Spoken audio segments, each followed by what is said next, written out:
Welcome! In this series of short videos, we will give an introduction to those of you who have never used PowerBasic before or even considered taking up programming. Today we will look at APIs. So what is an API? How can I use it? And what is it for?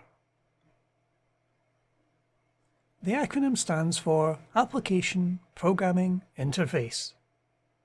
An API is a collection of program code that enables data exchange between one software product and another. It allows you a doorway into external pieces of software to make use of the functionality they provide.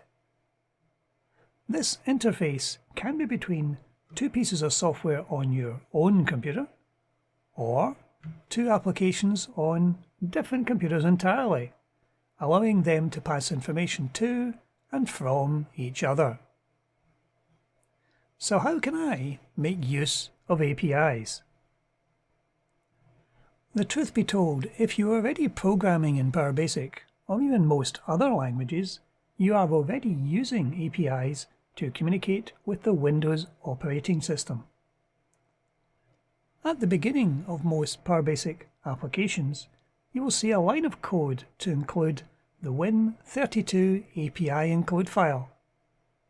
This file contains the definition of the interface to many Windows routines.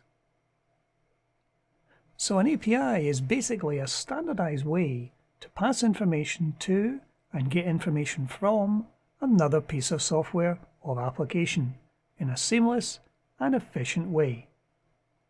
A user of your software may not even be aware that what is appearing on screen did not come from your application.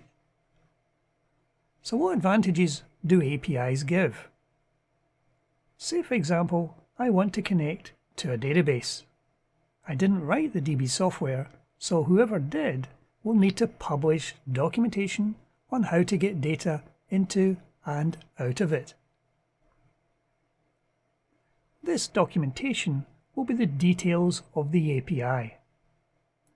This approach allows the developers of the database to make changes to the DB structure and backend code, and by leaving the API the same, my application will be unaffected by such changes, as the interface is unchanged.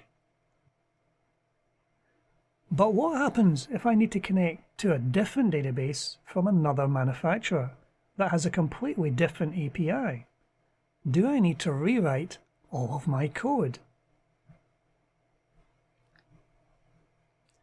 Thankfully, this has been thought of with the ODBC API, which is the Open Database Connectivity Library. This allows you to communicate in a standard way with any database.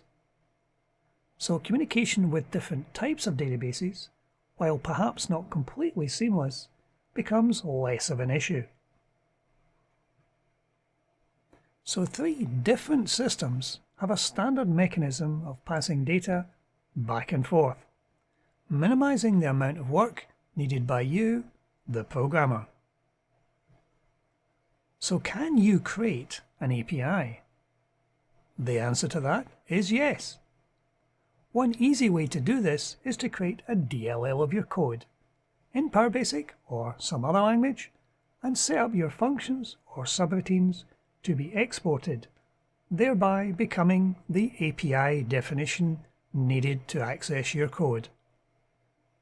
You can then pass your compiled DLL on to other developers, with the details of the exported functions as the API, allowing them to use your code. I'll put links in the description below to the videos where this is covered in detail. This has been a short introduction to the world of APIs. Be they simple or large and complex, APIs should be designed to make your programming life easier. That's it for today. Thank you for watching.